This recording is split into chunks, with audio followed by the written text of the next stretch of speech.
Sultan Aceh dari masa ke masa. Dinasti Darul Kamal Mekuta Alam. Sultan Iskandar Muda Johan pahlawan Mekuta Alam. Dia berkuasa pada tahun 1607 sampai tahun 1636.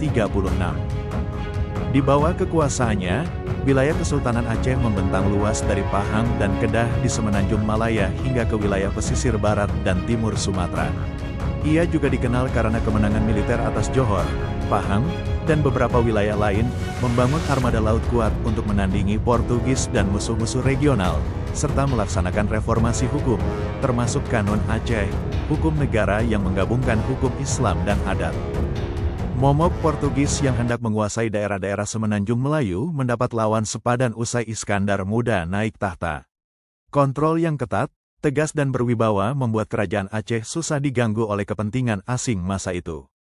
Kerajaan Inggris yang memiliki kepentingan di Asia Tenggara bahkan mengakui keberadaan Aceh dan menjalin kerjasama yang baik dengan Sultan Iskandar Muda pada masa itu.